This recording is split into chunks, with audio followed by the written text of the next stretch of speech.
અમદાવાદના આપના નેતા સામે કડક કાર્યવાહીના આદેશ. અરવલ્લીની મોડાસા કોર્ટે તપાસના આદેશ આપ્યા છે. આપ નેતા જે મેવાડા સામે કાર્યવાહી. કરોડો રૂપિયાની અપ્રમાણસર મિલકત અંગે કાર્યવાહી કરાશે.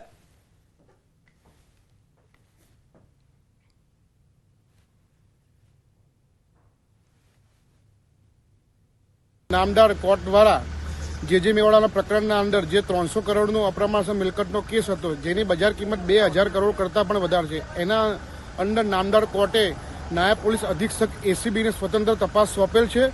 અને આ પ્રકરણમાં કોર્ટ દ્વારા ખાસ ઘા મારવામાં આવ્યા છે કે આટલી અપ્રમાણસર મિલકત હોવા છતાંય કેમ કાર્યવાહી નહીં.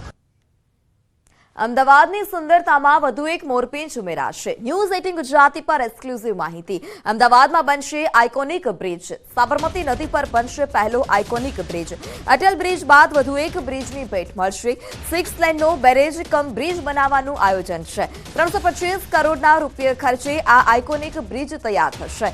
પશ્ચિમથી એરપોર્ટ જવાના રસ્તે જે ટ્રાફિક થાય છે તે આ બ્રિજ બનવાથી તે ટ્રાફિક હળવો થશે. પશ્ચિમ વિસ્તાર જેવા કે ચાંદખેડા, સાબરમતી, મોટેરા અને પૂર્વ હાંસોલ તથા એરપોર્ટ સાથે સીધી કનેક્ટિવિટી મળશે. આ સાથે જ ટ્રાફિક સમસ્યા પણ ઘણી હદે હળવી થશે.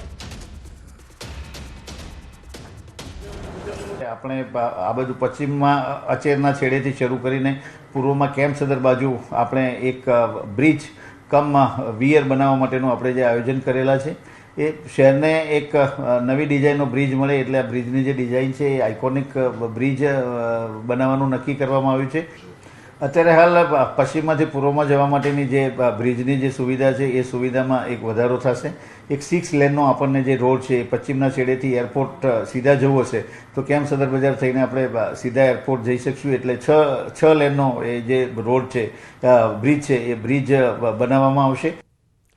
આઇકોનિક બ્રિજ કમ વિયર બનશે. અમદાવાદને મળશે નવી ડિઝાઇનનો બ્રિજ. પાણીની સમસ્યાનો ઉકેલ લાવશે આ નવું બ્રિજ. શહેરમાં 15 થી 20 દિવસ પાણી સંગ્રહ કરી શકાશે.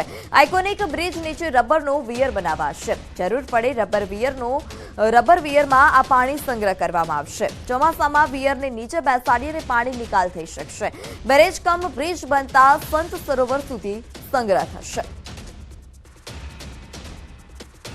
સાથે સાથે અમદાવાદ શહેરની જે પીવાના પાણી છે એ આગામી 15 થી 20 દિવસ સુધી અમદાવાદ શહેરને ચાલી શકે એટલું જે પાણીનું સ્ટોરેજ કરવા માટે એ જ બ્રિજની નીચે એક વિયર એટલે કે રબરનો જે વિયર છે એ વિયર બનાવવામાં આવશે. અને જેમાં જરૂર પડે ત્યારે આપણે એ રબર બ્રિજને મૂકીને આપણે પાણીનો સ્ટોરેજ કરી શકીએ.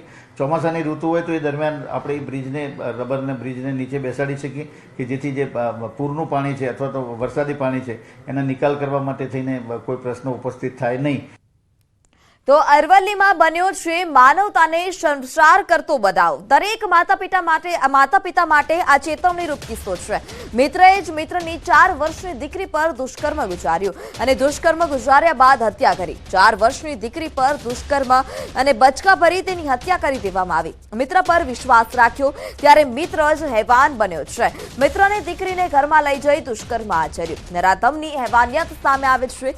બચકા ભરી અને માસૂમની હત્યા કરી નાખવામાં આવી. હત્યા કરી ખાટલા નીચે મૃતદેહ સંતાડી દીધો હતો. બનાવ બાદ ગામમાં ભારે રોષ જોવા મળી રહ્યો છે. સ્થાનિકોએ નરાધમ જયંતિ પરમારને પકડી પાડ્યો. બનાવ બાદ ઉચ્ચ પોલીસ અધિકારીઓ પણ ઘટના સ્થળ પર પહોંચ્યા હતા.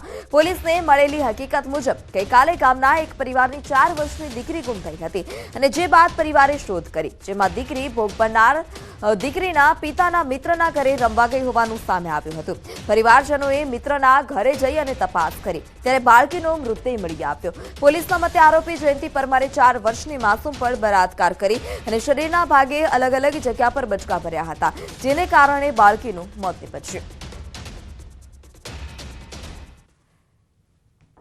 અને આ જે દુષ્કર્મ આચરનાર જયંતિભાઈ અળખાભાઈ પરમાર કે જેને જે એ જ ગામનો હોય તેને તાત્કાલિક ગામના માણસોએ પકડી લીધેલો અને પકડી અને એને પૂછપરછ કરતો એ આ દીકરી એને પોતે ઘરમાં લઈ જઈ અને એના ઉપર દુષ્કર્મ કરેલું છે અને દીકરીને ત્યાં મારી એનું મૃત્યુ નિપજાવી અને પછી એના ઘરની અંદર જ ખાટલાઓની આડસ નીચે એને સંતાડી દીધેલી હતી. દીકરી છે એ દીકરીના પિતાશ્રી અને આરોપી બંને મિત્રો હતા અને આ દીકરી અવારનવાર આરોપીના ઘરે જતી આવતી હતી, જેથી આ દીકરી અને એ પોતે લલચાવી ફોસલાવી અને ઘરમાં લઈ ગયેલો.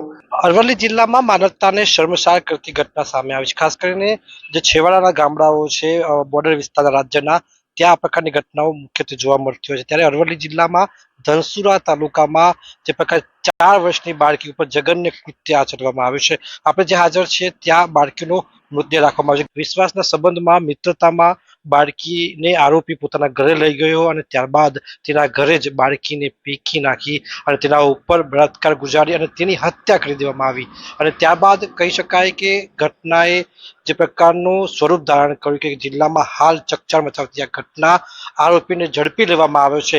પરંતુ જે પ્રકારની આ ઘટના બની છે તેના જે માહોલ બન્યો છે જિલ્લામાં, કહી શકાય કે સંવેદનશીલ જે માહોલ છે. હાર્દિક પટેલ, ન્યૂઝ 18 ગુજરાતી, ધનસુરા, અરવલ્લી. સુરતના ડિંડોલીમાં તાંત્રિક વિધિના નામે દુષ્કર્મ કર્યાની ઘટના સામે આવી. ડિંડોલીમાં રહેતી મહિલાએ આર્થિક તંગી હોવાને કારણે તાંત્રિક વિધિનો સહારો લીધો હતો. પીડિત મહિલાએ લિંબાયત ખાતે રહેતા અહેમદ નૂર અલ્લા નૂર પઠાણ નામના તાંત્રિકનો સંપર્ક કર્યો હતો. શરૂઆતમાં તાંત્રિકે પોતાની લોભામણી વાતોથી આ મહિલાને ફોસલાવ્યા અને ત્યારબાદ ઘરમાં તાંત્રિક વિધિ બાદ રૂપિયાની નિશ્ચિતપણે વરસાદ થશે તેમ જણાવ્યું હતું. તાંત્રિક મહિલાના ઘરે પહોંચ્યો હતો. તાંત્રિક વિધિના નામે તેના પર પાશવી બળાત્કાર ગુજાર્યો હતો અને જેને લઈ મહિલાએ ફરિયાદ નોંધાવી છે. ગણતરીના જ કલાકોમાં નરાધમને પોલીસે ઝડપી પાડ્યો.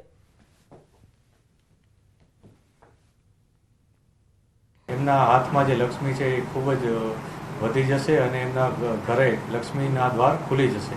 આ પ્રકારની વાતો કરી અને તાંત્રિકે તેમને ભોળવ્યા હતા અને એમને અત્તરને એવું છાંટ્યું હતું આસપાસ અને એને દુષ્કર્મ કર્યું હતું. ત્યારબાદ તેમણે પોલીસ સ્ટેશન આવીને આ અંગે ફરિયાદ નોંધાવી હતી. પોલીસે ખૂબ જ ટૂંકા ગાળામાં આરોપીની ધરપકડ કરેલ છે. આરોપીનું નામ અહેમદ નૂર પઠાણ છે અને એ અત્યારે 56 વર્ષનો છે. રાજકોટના ગોંડલમાં રખડતા શ્વાનનો આતંક સામે આવ્યો છે. 5 વર્ષના બાળક પર શ્વાને હુમલો કર્યો. રૂપાવટી ગામમાં 2 શ્વાનોએ બાળક પર હુમલો કર્યો છે. બાળકીના મોઢાના ભાગે ઈજા પહોંચી. ઈજાગ્રસ્ત બાળકીને રાજકોટ હોસ્પિટલ ખસેડાઈ. સુરતમાં મંદિરમાં તોડફોડ. આદિવાસી સમાજમાં ભારે રોષ જોવા મળ્યો છે. મંદિરમાં તોડફોડ મામલે આજે આગેવાનોની બેઠક છે. આદિવાસી સમાજના આગેવાનોની બેઠક મળશે, જ્યારે રટોટી, ઓગણીસા, સણધરા સહિતના ગામોના આગેવાનો જોડાશે. ભણભા દાદાના ડુંગર પર મંદિરમાં તોડફોડ કરવામાં આવી હતી. માતાજીની મૂર્તિ અને ભણભા દાદાની મૂર્તિની તોડફોડ કરાઈ હતી. ભણભા દાદા પર આદિવાસી સમાજની ભારે આસ્થા છે. અજાણ્યા લોકોએ મૂર્તિમાં તોડફોડ કરી હોવાની શંકા. ભણભા ડુંગર ઐતિહાસિક પ્રવાસનનું ધામ તરીકે વિકસાવાયું છે.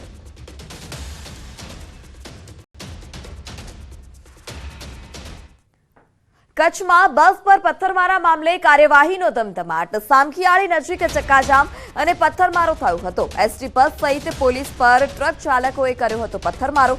પોલીસે 100 થી વધુના ટોળા સામે ફરિયાદ નોંધી છે. પથ્થરમારો કરનારા 18 શખ્સોની પોલીસે અટકાયત કરી.